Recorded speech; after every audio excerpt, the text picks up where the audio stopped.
మూలంగాను జన్మించాలి. మరి కాబట్టి నీవు నీటి మూలంగాను ఆత్మ మూలంగాను జన్మించినప్పుడే ఎక్కడ నీకు దొరుకుతుంది? పరలోక రాజ్యము వారిది. ఎవరిదండి?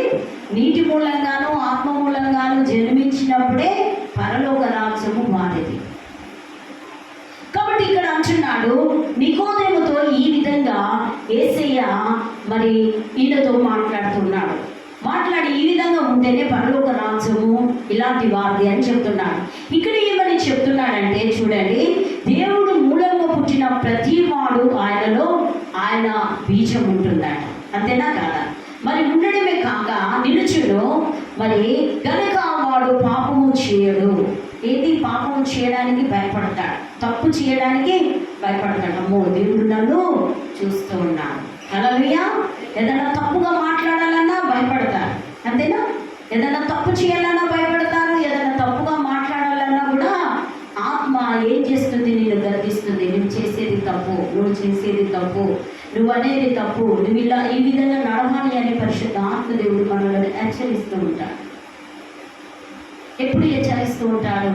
నీవు ఏంటిదండి? దేవుని మూలంగా పుట్టినప్పుడు, నీవు దేవుడితో సంబంధం కలిగి ఉన్నప్పుడే తప్పు చేయాలి.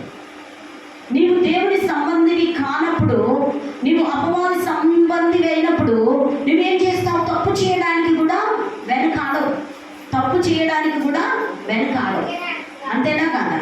మరి ఇక్కడ చూడండి ఏమని అంటున్నాడంటే, చూడండి ఇక్కడ మరి గనుక వాడు పాపము చేయడు, వాడు దేవుని మూలంగా పుట్టిన వాడు కనుక వాడు పాపము చేయడానికి భయపడతాడు. పాపము చేయడానికి భయపడతాడు. ఎందుకంటే దేవుని సంబంధి కాబట్టి.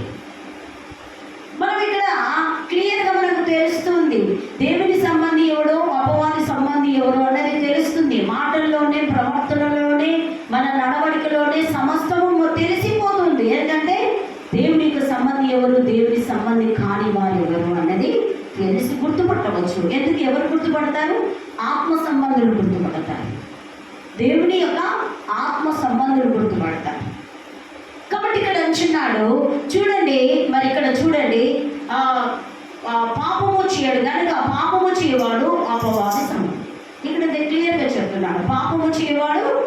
నన్ను ఎవరు చూడట్లేదు కదా, నేను దేవుని సంబంధినే అనుకుంటున్నా అంటే నువ్వు భ్రమపరచు, ఆత్మ నీలో పనిచేస్తుంది అన్నట్టే. కాబట్టి నువ్వు భయముతో, భక్తితో, అమ్మో నేను పాపము చేస్తే నా దేవుడు నన్ను చూస్తూ ఉన్నాడు అని నువ్వు అనుకున్నప్పుడు ఏం చేస్తావండి? నీవు దేవుని సంబంధి వేయించున్నావు. కాబట్టి పిల్లలారా, ఇక్కడ అందుకోసమే అంటున్నాడు, పిల్లలారా, మరి ఏమంటున్నాడు? పిల్లలారా మీరు వచ్చి, మీరు దేవుని సంబంధము మీలో ఉన్నవాడు లోకంలో ఉన్నవాని కంటే గొప్పవాడు. మనలో ఉన్నవాడు లోకంలో ఉన్నవాని కంటే గొప్పవాడు ఇచ్చినాడు. ఇది వాక్యాన్ని దేవుడు మన వెనుకలో దీవించి ఆశీర్వదించిన కాక ఆమె. మనం కొంచెము లేచి నిలబడి